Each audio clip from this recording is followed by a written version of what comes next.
Snowpack devenait invisible sur Internet. Donc, merci beaucoup à Frédéric Laurent d'avoir accepté notre présentation. Merci à vous de je te laisse l'invitation. te présenter. Oui, alors déjà, merci pour l'invitation. Et puis, merci aux deux présentateurs précédents de Knock Knock. Je pense qu'il faudra que je risque de vous contacter prochainement. J'en profite. Oui, donc, alors je suis, peut-être juste avant de me présenter, voilà un peu le schéma que je voulais vous faire, une rapide introduction sur Snowpack. Après, il m'a été demandé plutôt une présentation un peu technique, donc je vais rentrer un peu dans comment est-ce qu'on fait les choses, et puis très rapidement, comment est-ce qu'on peut tester, déployer pour matérialiser un peu toute la technologie. Donc, moi, je suis Frédéric Laurent, donc je suis un des cofondateurs et CEO de Snowpack. Donc, Snowpack, on est une spin-off du CEA-List. Alors, j'ai un parcours un peu particulier puisque avant, donc j'étais au CEA pendant 20 ans, mais pendant les 10 dernières années, je m'occupais du lobbying pour le gouvernement sur les questions notamment de cybersécurité. En fait, c'était numérique, sécurité et défense, pour tout ce qui était Europe et gestion de programme aussi également. Et donc, on est 4 cofondateurs, donc avec Sébastien, qui est un ancien VC, qui est un ami on se connaît depuis plus de 20 ans, David, qui s'occupe de la partie plus vente, et Baptiste, qui est le petit jeune, parce qu'on est tous au-dessus de la quarantaine, sauf Baptiste, qui est lui un expert cyber et qui est notre CTO. Aujourd'hui, on est 8, puisque voilà, on a étoffé notre équipe de R&D depuis une quinzaine de jours. On a recruté 4 personnes en R&D. Alors, alors je vois pas les questions, donc je suis désolé. Peut-être si ça vous dérange pas de m'interrompre par. Non, mais on les prendra à la fin. On les gardera pour la fin, oui. Ok, très bien. Voilà. Alors, Snowpack, qu'est-ce que c'est? Ça part déjà de quoi? Ça part, en fait, un peu si on prend le contexte. Donc, on est vraiment aujourd'hui, on le verra, on est vraiment sur le réseau, la sécurité du transport de données. Et si on regarde aujourd'hui les réseaux, on se rend compte que l'Europe et la France et plus largement l'Europe, on est extrêmement dépendant de fournisseurs, notamment américains et chinois. Hein, même s'il y a Nokia et une partie d'Alcatel, même si c'est dans Nokia, va encore du cœur de réseau. L'essentiel du cœur de réseau est américain et chinois. Et aujourd'hui, on est obligé de faire confiance à ces acteurs. Et on verra que voilà, la notion de confiance est très importante pour nous, qu'il y a des technologies qui permettent de regarder assez loin ce qui se passe sur les réseaux, même en 200 gigabits, même en 400 gigabits. Là, on a mis quelques vendeurs de solutions qui permettent d'aller assez loin dans l'analyse des données, des flux chiffrés. Et on pourrait se dire, finalement, oui, pour des États, c'est important. Est-ce que pour des entreprises, ça l'est, puisque ces capacités à aller regarder ce qui se passe, aller loin, regarder très loin ce qui se passe sur le réseau, finalement, ce n'est que l'apanage d'États. Mais quand on regarde, en fait, il y a vraiment de plus en plus un continuum entre certains groupes de hackers et certains États. Au hasard, la Russie, la Chine, par exemple, et que même ces techniques de Deep Packet Inspection, elles commencent à se diffuser plus largement. Et puis, voilà, des attaques qui peuvent être faites, notamment sur le défi Hellman, tout ça. Ce n'est pas que l'apanage des États et de certains États, ça se diffuse. Et donc, Snowpack, qu'est-ce que c'est? Snowpack, en fait, on part de ce constat que je viens de vous dresser sur l'état du réseau, et un peu d'une certaine dépendance européenne aujourd'hui. Et aujourd'hui, donc, on n'a pas confiance sur le réseau, on va faire du chiffrement, mais en réalité, qu'est-ce qu'on fait? On va avoir confiance dans tous les briques de sécurité, toutes les solutions de sécurité. Et il faut vraiment avoir confiance, parce qu'on n'a pas l'utilisateur, on n'a pas la main là-dessus. Donc, on va utiliser différentes briques, que ça soit des primitives crypto, des générateurs de nombres aléatoires, des infrastructures de PKI, voire des services tout intégrés, si on prend du Cloudflare par exemple. Et certains seront même certifiés, hein. NIST, par exemple, NCSC au UK, voire ANSI. En réalité, il faut avoir confiance. Et il suffit qu'une seule de ces briques soit compromise pour X ou Y raison, hein, que ça soit un problème un problème sur la primitive crypto, il y en a de moins en moins, mais un problème d'implémentation ou de backdoor. Un attaquant va pouvoir utiliser cette vulnérabilité et remonter à la donnée. Et l'idée vraiment avec Snowpack, et d'où on verra pourquoi le nom, c'est qu'on veut rendre les données invisibles de telle façon à ce qu'on n'ait même plus besoin d'avoir confiance dans l'infrastructure globalement. Quand on dit infrastructure, c'est le hardware, le soft, c'est les couches de chiffrement et bien sûr Snowpack. L'utilisateur ne doit pas avoir confiance dans toute cette infrastructure, même s'il y a des vulnérabilités, parce qu'il y aura toujours des problèmes d'implémentation. Eh ben, un attaquant ne doit pas pouvoir utiliser cette vulnérabilité pour remonter aux données. Alors, comment est-ce qu'on fait ça? Comment on essaie de faire ça? On le fait avec ce qu'on appelle notre réseau Snowpack Network Overlay. Donc, on est une sorte de mix. J'aime pas trop ça, mais c'est ce qui nous décrit peut-être le mieux. Un mix entre des VPN et Tor, le réseau d'anonymisation. On mixe les deux. En fait, on va renforcer la sécurité par de l'anonymat avec notre réseau overlay, donc qui va utiliser différents serveurs répartis sur Internet. Ce sont les points blancs. Et on va faire transiter l'information d'une façon différente que de celle d'aujourd'hui, où aujourd'hui, on le verra dans le slide suivant plus en détail, on prend une donnée, on la chiffre, on la lance et on espère que personne sur le chemin pourra l'intercepter. Nous, ce qu'on envoie, on prend Alice, par exemple, si Alice va envoyer quelque chose à Bob, Alice va prendre la donnée, la séparer en flocons. On va voir ce que sont ces flocons et des flocons complémentaires de telle façon à ce qu'il n'y ait même pas besoin d'avoir confiance dans les différents points blancs. Donc, nous, on appelle ça des nœuds. Si on prend sur la terminologie Tor, c'est des relais, parce que ces nœuds ne verront passer que des bruits anonymes et donc ils ne pourront rien en faire. Et ce qu'on va voir dans le slide suivant, c'est que vraiment la seule façon d'attaquer Snowpack, c'est de brute forcer, on va dire, le réseau dans son intégralité. Et donc, plus on aura d'utilisateurs, plus le brute forçage du réseau sera difficile. Alors, on s'appuie sur des technologies du CEA, hein. Donc on en a 3. La première, c'est sur l'architecture et les grands principes protocolaires. Le deuxième, c'est le contrôle d'accès anonyme. Comment est-ce qu'on fait un contrôle d'accès tout en conservant l'anonymat? Et le troisième, c'est comment on fait des applications par-dessus et typiquement du cloud du storage sur le cloud en utilisant Snowpack.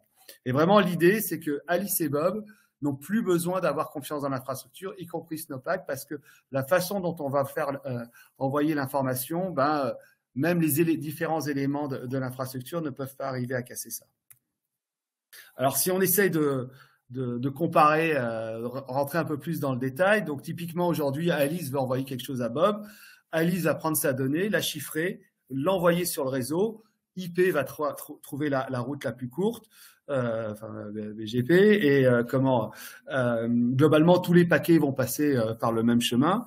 Et si je mets une sonde sur le cœur de réseau, par exemple, mais même si je suis en bordure, je vais voir déjà qu'Alice parle avec Bob, et puis sur le Diffie-Hellman, je vais pouvoir peut-être faire des attaques, ou si je suis une grande agence gouvernementale et que j'ai des sondes au Danemark, je peux aller écouter Merkel, par exemple. Mais là, c'est vraiment le cas extrême.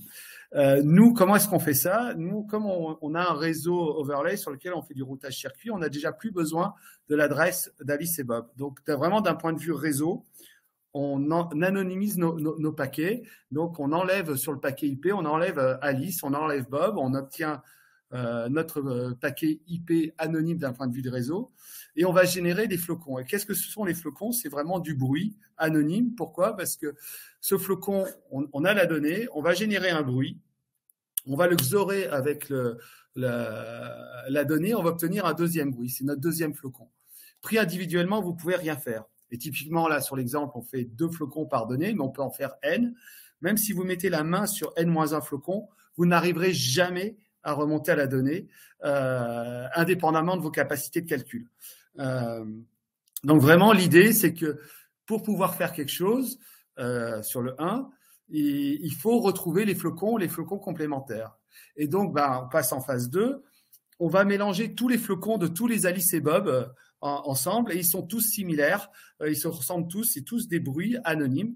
Et donc, clairement, la clé chez nous est l'anonymat. On verra sur l'étape 3 comment est-ce qu'on la conserve. Et donc, plus il va y avoir d'Alice et Bob, plus il y aura de flocons, plus ça sera difficile, parce que c'est vraiment une question de... pour retrouver la donnée, il faut trouver les complémentaires. Donc, il faut recombiner tous les flocons entre eux pour trouver ceux qui ont un sens entre eux. Et ce que l'on montre, il y aura prochainement une publication là-dessus, mais voilà, si ça intéresse certains participants, je pourrais les communiquer bien volontiers. Ce que l'on a montré très récemment, c'est qu'en fait, l'entreprise sur Snowpack, elle va suivre une loi de puissance du nombre de flocons. Alors, dans l'exemple, si on fait 2 flocons, donc globalement, ça va être le carré du nombre de flocons. Si on en fait plus, ça va plus vite. Et donc, globalement, ça nous donne 2 propriétés. La première, c'est que ça va être très dur à casser. Plus on va avoir d'Alice et Bob, plus on aura de débit, plus ça sera difficile pour quelqu'un de faire cette combinatoire. Mais surtout aussi, c'est qu'on va pouvoir permettre de mesurer en fait l'entropie et donc le niveau de sécurité à tout moment sur le réseau. En fait, en fonction du trafic, alors il y a plein d'autres paramètres, mais un paramètre d'ordre 1, c'est vraiment le nombre de flocons. Plus on va pouvoir dire, voilà, aujourd'hui, à ce moment, sur Snowpack, il y a tant de flocons et donc la qualité de sécurité est de ce niveau. Et les utilisateurs vont pouvoir le voir aussi, le vérifier via des remontées d'informations, typiquement le débit sur les différents nœuds de Snowpack. Et ça, c'est vraiment ce qu'on souhaite faire, le changement de paradigme par rapport à la confiance. C'est oui, tout le monde doit pouvoir vérifier quel est le niveau de sécurité, la qualité de sécurité sur Snowpack. Et si je continue l'analogie sur la neige, parce que on peut se dire oui, c'est un peu comme le poulet, l'œuf et la poule. Hein. Si j'ai pas de débit, j'ai pas de sécurité, donc il n'y a pas d'intérêt. Mais si je continue l'analogie avec la neige, si je suis sur une station de ski, qu'il fait suffisamment froid, on n'a pas ce problème, mais je vais pouvoir générer des flocons avec des canons à neige en créant du bruit. Et typiquement, nous, notre rôle en tant que Snowpack, c'est vraiment de garantir une qualité de sécurité à tous les utilisateurs à tout moment, indépendamment du jour, de la nuit, du week-end ou des jours fériés. Et où sa position sur la surface d'Internet, la surface du globe. Mais tout ce que je viens de dire là va vraiment dépendre de la question, du point 3, c'est comment est-ce que Alice et Bob vont générer ces routes de façon anonyme. Et ça, c'est décrit dans notre brevet, on essaye de l'expliquer un peu plus en détail aussi sur notre site Internet. Mais globalement, qu'est-ce qui va se passer? C'est que Alice va déployer une route est composée de différents chemins. Dans l'exemple, il y en a 3. Il va déployer 3 chemins. Bob, 3 chemins de 5 côtés. Et à un certain moment, donc ces chemins utilisent différents nœuds Snowpack. Et en bordure de ces chemins, on arrive aux extrémités des chemins d'Alice et des chemins de Bob. Ces chemins vont se retrouver de façon avec un mécanisme d'autodécouverte qui préserve l'anonymat. En fait, en pratique, si quelqu'un essaye d'écouter près d'Alice, il n'a aucun élément sur le fait qu'Alice essaye de parler avec Bob, et ni même aucun élément sur le fait qu'Alice va toucher un des points de rendez-vous de Bob.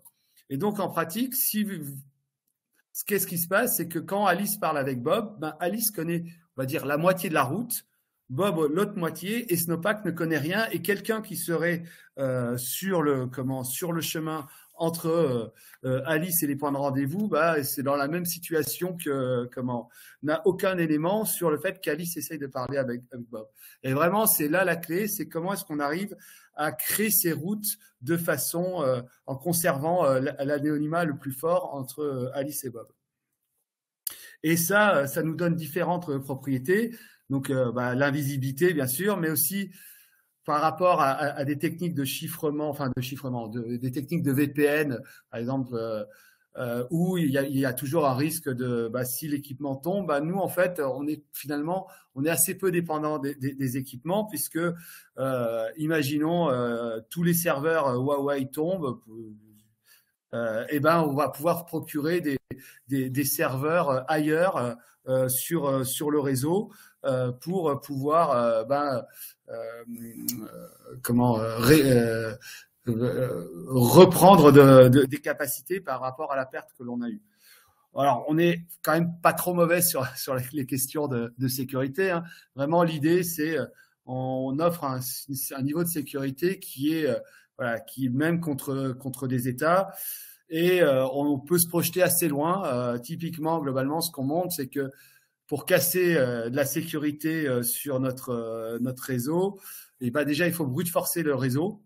Enfin, déjà, il faut non seulement il faut casser tout le chiffrement que l'on fait par ailleurs, mais même en cassant le chiffrement, en contrôlant le réseau, il va falloir enregistrer le réseau et essayer d'avoir des grosses capacités de calcul pour y arriver. Et ça sera dans la publication. Ce qu'on montre, c'est que typiquement dans certaines configurations, à partir de l'équivalent de 5 Netflix sur notre réseau, il faut pour chaque seconde d'enregistrement sur notre réseau, il faut plusieurs millions d'années pour essayer pour arriver à le casser. Et l'ordinateur quantique n'aidera pas. Ça ira pas beaucoup plus vite. Et une autre propriété qu'on fait, c'est que typiquement, si vous avez des serveurs VPN aujourd'hui, le serveur VPN pour un attaquant, il sait que c'est la porte d'entrée. Alors, il sait pas forcément comment y rentrer, mais il sait déjà que c'est la porte d'entrée. Nous, dans notre cas, en fait, nos points, les portes d'entrée, ce sont pas les serveurs, c'est pas Alice et Bob, ça va être les points de rendez-vous sur le réseau. Et donc, il faut trouver les points de rendez-vous qui sont pertinents pour une entreprise ou une entité donnée, sachant qu'en fait, il faut trouver les points de rendez-vous complémentaires. Et donc voilà. C'est en fait, on ne supprime pas la surface d'attaque, clairement pas. On n'a pas du tout cette prétention, mais on va fortement masquer la surface d'attaque par rapport à un attaquant qui souhaite faire une attaque ciblée. Si on essaye de se comparer par rapport aux technologies concurrentes, clairement, on se considère pas vraiment en concurrence. Enfin, ces acteurs nous voient un peu comme des concurrents, nous on se voit plutôt comme des compléments. Mais tout ce qui est briques de chiffrement de bout en bout ou VPN, oui, on est un peu similaire.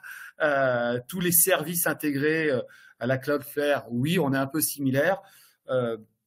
À nouveau, nous, on se voit plutôt comme un complément. Aujourd'hui, vous avez besoin d'avoir confiance en eux.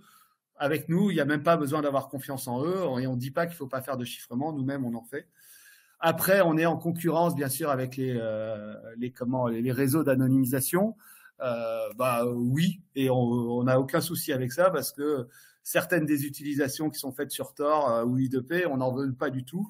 C'est pour ça d'ailleurs qu'on déploie, et on le verra comment on le déploie vraiment principalement avec des entreprises, parce que les dérives que l'on peut observer sur ces réseaux, nous, on n'en veut pas, clairement. Et en fait, et pour le coup, c'est même pour nous, on n'aurait pas osé le dire. C'est vraiment les gens du quantique qui nous l'ont dit, notamment ceux de l'AIT en Autriche. On arrive à des propriétés très proches en fait des communications quantiques, enfin plus exactement du QKD pour l'échange de clés. Sauf que nous, on n'a pas besoin, avec ce mécanisme, on n'a pas besoin de refaire un Internet parallèle. L'infrastructure actuelle est amplement suffisante. Alors, c'était un overview. Comme on m'avait demandé une présentation un peu plus technique, parce que on annonce certaines propriétés. Donc, si ça vous convient, je rentre un peu plus sur comment est-ce qu'on obtient. Alors, comment est-ce qu'on fait pour obtenir certaines des propriétés qu'on affiche, et donc comment est-ce qu'on le fait. Donc, c'est vraiment les grands principes protocolaires qui nous permettent de pouvoir prétendre aux propriétés que je vous ai présentées. Alors, ça va. Donc, clairement, nous, on a deux modes. On a un mode, on va dire, privacy. Typiquement, si vous souhaitez aller sur Internet sans que Internet sache qui vous êtes. Et on a un mode sécurité qui est l'équivalent d'un VPN ou d'un chiffrement de bout en bout. On a ces deux modes.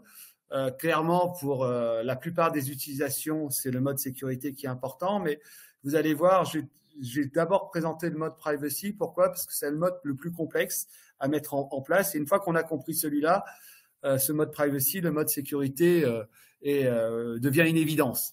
Et même en pratique, pour certaines connexions ou échanges de clés, pour le mode sécurité, on a besoin du mode privacy. Donc, je vais aller un peu plus dans le détail dans le mode privacy parce que c'est ça qui permet de bien comprendre ce qu'on fait avec le mode sécurité. Donc, typiquement, là, on est sur un mode privacy. L'utilisateur souhaite accéder à un service tout en masquant. Ce service, c'est un service Internet classique, voilà, comme aujourd'hui. Donc, il n'a aucune connaissance du protocole, enfin, du réseau Snowpack ou du protocole Snowpack. Il n'en a pas besoin. Donc, qu'est-ce qui se passe? L'utilisateur va choisir différents nœuds dans le pool de nœuds qui sont publics. On a deux types de nœuds. Ils seront fusionnés prochainement, mais d'un point de vue fonctionnel, il y en a deux. Il y a les S-nodes qui sont juste des relais et les holonodes qui sont un peu particuliers. On verra pourquoi. Donc ensuite, c'est finalement très similaire à Tor si vous êtes familier. L'utilisateur va choisir ses nœuds. Il va se connecter au 1, au 2, le 1 au 3, le 2 au 4. Il va dire au 1 de se connecter au 3, au 2 au 4. Et ensuite, c'est là où on a vraiment le mécanisme d'autodécouverte. L'utilisateur va dire au 3, tu recherches quelqu'un. Et en l'envoyant en message, là aussi en secret partagé, il va envoyer un bout du message au 3, un bout du message au 4. La façon dont c'est fait, en fait, globalement, le 3 va broadcaster son message et le seul qui va pouvoir l'interpréter, c'est le nœud 4. Et quelqu'un qui écouterait ici n'a aucun élément sur cette branche, et quelqu'un qui écouterait ici n'a aucun élément sur cette branche. Le seul qui peut interpréter le message, c'est vraiment le nœud 4. Aussi la façon dont c'est fait, 3 et 4, enfin 4 va avoir la garantie qu'il discute bien avec le 3 parce que la construction de ce message fait que dans le message, il y a des hash, des adresses IP, du nœud 3 et 4, et donc le 4 va pouvoir challenger la réponse qu'il lui a envoyée du 3 pour vérifier qu'il doit bien parler au 3. Et inversement, le 3, une fois que le 4 lui aura répondu, le 4 pourra challenger sur le fait que c'est bien avec le 4 qu'il doit parler. Donc, une fois que ces deux messages ont été faits, 3 et 4 se découvrent, ils découvrent aussi le holonode. Et là, la route de l'utilisateur est établie. Une fois que la route de l'utilisateur sur Snowpack est établie, il va pouvoir accéder à tout service sur Internet de façon anonyme. Et typiquement, comment ça va se faire? L'utilisateur va envoyer une requête au service. Puisqu'on fait du routage circuit, l'adresse de l'utilisateur est enlevée du paquet. Ce paquet est ensuite floconisé. Ces flocons sont injectés dans les tuyaux. Ils arrivent au nœud 3 qui va forwarder la requête au service. Mais en faisant ça, il va spoofer l'adresse de l'holonode. On va voir à quoi ça sert. Et donc, juste après, et donc le service croit qu'il parle avec l'holonode. Il va lui répondre. Et l'holonode va faire, l'holonode aura été averti par le node 3 qui doit attendre un message du service. Et donc, il sait que une fois que le message est reçu, il va floconiser lui de son côté la réponse du service et l'injecter dans les bons tuyaux pour qui remonte à l'utilisateur. Pourquoi est-ce qu'on fait un peu cette complexité? Si on se compare à Tor, c'est que la première couche, ça sert à peu près la même chose qu'à Tor. Ça sert à masquer l'utilisateur à tout ce qui est en aval de la route. La deuxième couche sert à quoi? Elle sert à masquer le service à la couche 1. Ça va aussi, alors le nœud 4 est complètement ignorant, lui ne connaît rien. Simplement, on va avoir deux choses, c'est que on n'a pas un nœud de sortie comme sur Tor qui va voir l'intégralité des flux. Et si vous avez regardé, enfin, il y a eu des études récentes qui ont montré que, par exemple, 24% des nœuds Tor faisaient des attaques de SSL stripping, donc pour voler des bitcoins. Il y a des gens très ingénieux, hein. Et donc ça, c'est vraiment une attaque qui se mesure très vite, enfin, qui s'identifie très facilement. Bah, ça, par construction, c'est pas possible sur Snowpack. Pourquoi? Parce que il n'y a aucun nœud qui voit l'intégralité du flux. Un nœud voit le flux montant, l'autre voit le flux descendant. Et donc, toute attaque man in the middle, par construction sur Snowpack, sont impossibles. Et donc, ça, c'est vrai sur le mode privacy, mais c'est également vrai sur le mode anonymat, le mode sécurité, où globalement, c'est encore plus simple puisqu'on n'a pas l'holonode. Et donc, vous l'avez compris, oui, pardon, l'holonode, c'est pour hologramme, hein. Le service croit qu'il parle à l'holonode. Donc, voilà. Mais dans le mode sécurité, cet holonode n'est pas nécessaire. Et donc, qu'est-ce qui se passe? Le endpoint, en pratique, il faut 4 couches, hein, mais bon, pour la simplicité du schéma, on en reste à 2. Mais pareil, endpoint va créer ces chemins dans Snowpack. Pareil, endpoint 2. Et après, via le mécanisme d'autodécouverte, les chemins vont se reconstituer, la route va s'établir. Et il n'y a pas, plus besoin d'avoir confiance dans chacun de ces nœuds. Chaque nœud ne voit passer que des flocons et donc il ne peut strictement rien faire. Il ne sait pas d'où ça vient et qu'est-ce que ça contient et où ça va.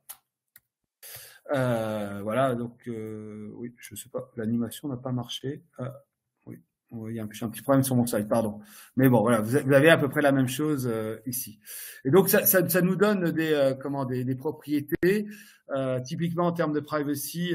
Par construction, de faire de l'analyse de trafic, c'est beaucoup plus compliqué. Donc, l'anonymat va être beaucoup plus fort. Il n'y a pas besoin d'avoir confiance dans le nœud de sortie. En termes de sécurité, voilà, typiquement pour de l'échange de clés, les attaques anonymides sont pas possibles. La surface d'attaque est masquée et en fait on va même pouvoir déporter en fait ces postes de sécurité dans Snowpack plutôt que de les avoir sur son sur son interface avec Internet.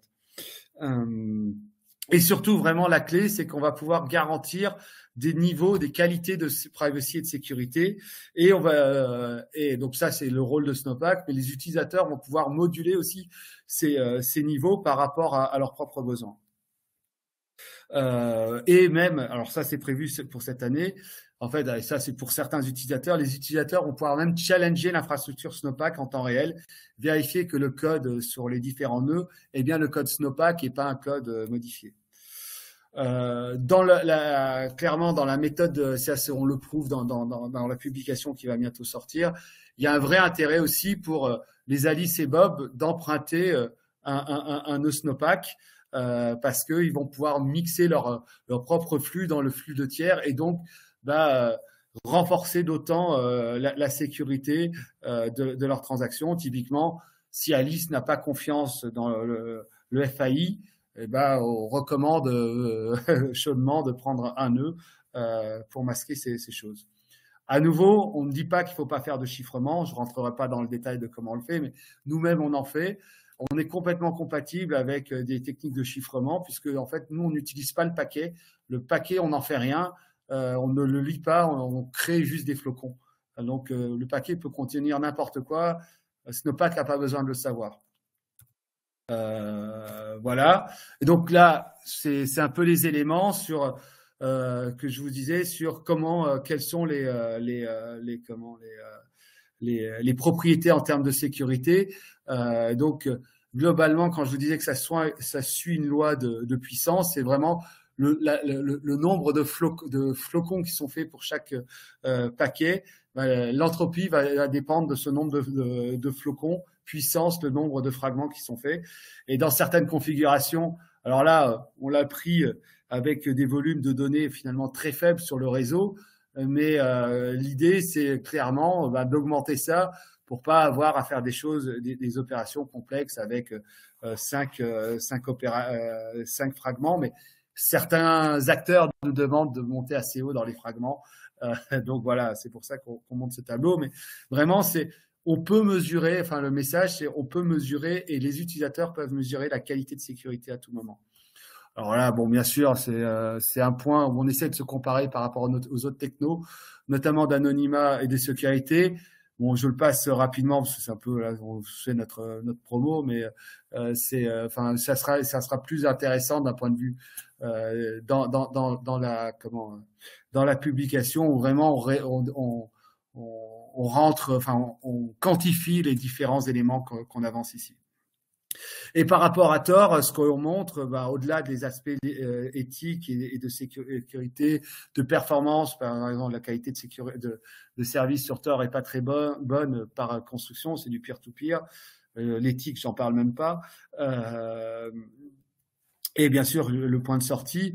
Nous, ce que l'on montre, c'est qu'en fait, contrairement à Tor, où il est intéressant d'aller le plus profondément dans Tor pour renforcer son niveau de sécurité et d'anonymat, puisque plus on va rentrer dans Tor, plus le volume de chiffrement sera important et donc plus l'anonymat sera difficile à casser. Nous, ce que l'on montre, en fait, c'est que il n'y a pas besoin d'aller très profondément dans Snowpack. Au contraire, si l'infrastructure de chiffrement est cassée, il y a plutôt intérêt à rester sur 2 ou 3 rebonds dans Snowpack. Et donc, voilà, ça nous permet d'avoir des performances beaucoup plus rapides.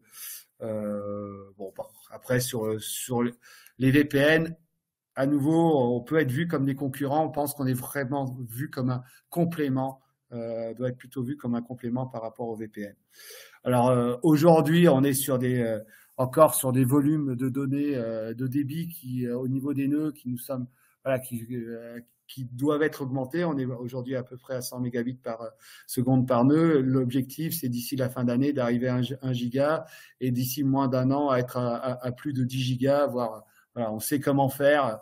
C'est juste une question de ressources pour l'instant pour avoir globalement apporté une latence quasi nulle en plus, au-delà de la route physique choisie par Alice et Bob, et avoir des débits qui fassent que ça soit complètement transparent pour les utilisateurs et même pour des utilisateurs avec haute intensité. Voilà, alors je suis un peu long, pardon, je vois que je suis déjà à 30 minutes, mais globalement, pour aujourd'hui, où est-ce qu'on en est? Donc, il y a moyen de tester ça très facilement dans des environnements, ce qu'on appelle le V-Snowpack, où il y a moyen de refaire son petit propre Snowpack pour pouvoir tester les propriétés. Mais globalement, voilà, les déploiements, ça doit pouvoir se faire. L'idée, c'est vraiment toutes les utilisations qui aujourd'hui sont possibles sur un VPN ou du chiffrement, que ça soit site à site, site à cloud, remote, sont faisables aujourd'hui avec ce qu'on a développé. Alors après, c'est vraiment une question de débit. Peut-être que sur certaines utilisations, on n'a pas encore des débits suffisants pour typiquement du site à site. Voilà. Où est-ce qu'on en est? Donc, on est déployé. Si ça vous intéresse de l'utiliser, on a même une version qui est un peu dégradée pour des questions légales.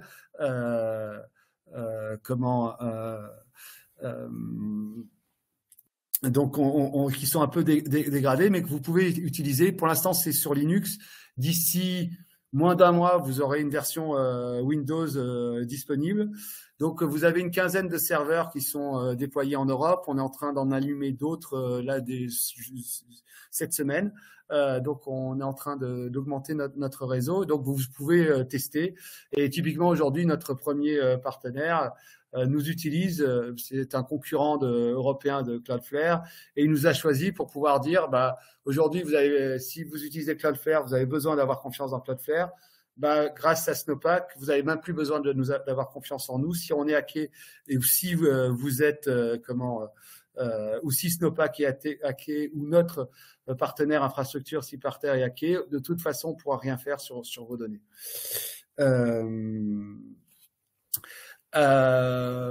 Voilà. Alors, voilà la version alpha. Donc, la version alpha qui est disponible, c'est vraiment une utilisation d'anonymat. Donc, il faut le voir comme un VPN d'anonymisation pour faire bypasser, aller prendre le Netflix dans le bon pays ou faire par exemple. Ou pour pas bypasser le géoblocking. On a des offres individuelles qui sont dégradées. On a une offre Dark Snow et c'est pour, je pense que typiquement pour faire du pen testing, si vous souhaitez faire du pen testing sur voilà, sans avoir besoin d'avoir confiance dans le VPN qui pourra savoir ce que vous faites et comment vous le faites. Donc ça c'est notre offre Dark Snow et toute la partie Pro Snow, c'est vraiment là c'est là où on n'a pas de log. Par contre on a un KYC assez fort avec les entreprises qui vont l'utiliser parce que il ne faut pas que, voilà, comme nous-mêmes, on peut pas tracer ce qui se passe dessus. Il faut que quelqu'un surveille ce que font les utilisateurs. Et dans ce cas-là, c'est l'entreprise qui surveille ses employés. Donc aujourd'hui, clairement, on déploie une version pour l'anonymat, typiquement individuel et pour faire du pen testing. Ensuite, l'idée, c'est de passer sur la sécurité de point à point, que ça soit de site à site, de site à instance cloud, du remote working, comme pour les VPN aujourd'hui. Et à terme, en fait, c'est de porter ce concept sur le storage de données sur les clouds. Typiquement, au lieu de mettre des flocons sur un cloud au hasard du Azure et de l'autre de l'Amazon, Amazon ne pourra rien faire, Azure ne pourra rien faire avec les données puisqu'ils n'auront aucune donnée, ils n'auront que du bruit. Et clairement, pourquoi une des questions qui pourrait être logique, c'est mais pourquoi faire de l'individuel? L'individuel, en fait, ça crée de la valeur à nos utilisateurs, qu'ils soient entreprises ou B2G ou gouvernementales. Pourquoi? Parce que ça crée la couche de neige de base. On peut la générer automatiquement, hein, on sait le faire avec nos canons à neige. On utilisera même des méthodes de IA dans un avenir proche pour faire la couche de neige la plus forte. Mais le mieux, ça reste des utilisateurs individuels qui feront du vrai, fera passer du vrai trafic dessus. Voilà, je sais pas, j'ai peut-être été un peu trop long, je m'excuse si tel a été le cas.